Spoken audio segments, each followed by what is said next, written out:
She'll deliver our keynote address tonight.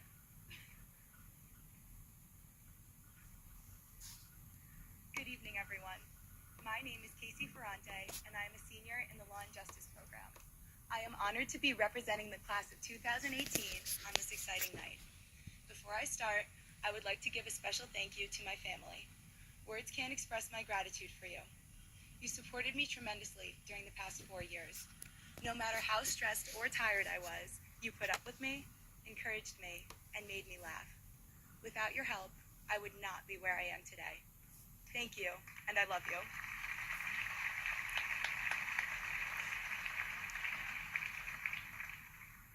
Based on my distinction, it's clear I succeeded academically, but I couldn't do it alone. I had dedicated teachers that did so much more than lecture me on the New Deal or test me on the subjunctive mood in Spanish. They made it a point to get to know their students personally. Never once did my teachers coddle me. They expect nothing but excellence from their students. But they took extra time to foster their students' growth as people, not just scholars. This is one of Bergen Tech's charms, and I can speak on behalf of my entire class when I say thank you to the faculty of BT.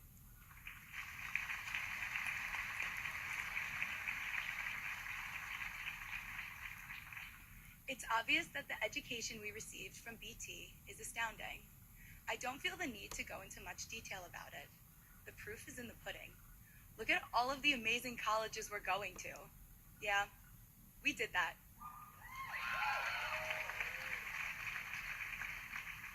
Nonetheless, I learned more outside the classroom than inside. Once you spend 4 years cooped up in a cinder block building with no windows on the side of a highway with the same people, you're kind of forced to spend some time with each other. My classmates taught me things that made me the person I am today, and I'd like to share a few of those lessons with you. At the beginning of freshman year, I received an Instagram message from the kids at my global studies table. I opened the message, and to my surprise, one of the kids asked what we got on the last test. One of my table mates responded that she got a 70. The other kid, 72. And the one who sent the message, another C. This was absolutely terrifying news for a freshman. And I frantically opened Power School, and lo and behold, I also got a 70. None of us had ever gotten grades this low before, and we didn't know what to do. After a while, we finally accepted it. Sometimes your grades just aren't going to be perfect, and that's okay. I told myself that it's not about being the best, it's about being my best. My table mates and I did the best that we could, and it was all anyone could ever ask of us. I still tell myself that to this day, and it is the driving force behind any success that I have. Later that year, I was walking in the hallway with one of my best friends when we came across a banner on the wall. Upon a closer look, we saw that it clearly stated Sprigfest. It was supposed to say Springfest. The N was missing. I chuckled and asked my friend, "Who misspells spring? It's not even a hard word to spell." My friend agreed, but pretty reluctantly. I then realized that she made that banner. Yeah. She was embarrassed, which I was too. I felt terrible for exposing her, but eventually she laughed. I roasted her some more, and we joked about the poster for the rest of the period. My friend taught me that you can't be afraid to make mistakes, no matter how humiliating they might be at first. You will always learn something from them, like making sure every word is spelled right before you finalize a project, and you'll never make the same mistake again. Fast forward to this year's recent cultural night. I emceed the event with another one of my best friends. Now, this friend is notorious for making bad jokes, and I knew she was going to drop one during one of our speeches. I did everything I could to prevent this from happening, but it was to no avail.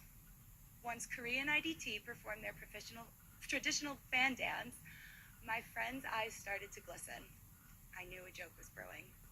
I warned her against it, but of course she didn't listen. As soon as they finished their dance, she strutted to the center of the gym and blurted into the microphone, "No wonder they had fans. Their dance just blew me away." I cringed. So did everyone in the audience. But after a little bit, you see, after a little bit, I couldn't help but smile. Dare I admit it, but as terrible as her jokes are, they brighten the halls of BT, especially during the most stressful times of the school year. She reminded me that you can't take yourself too seriously. As cliche as it is, you need to enjoy the little moments of joy in life, for one day you'll look back and realize they were actually big.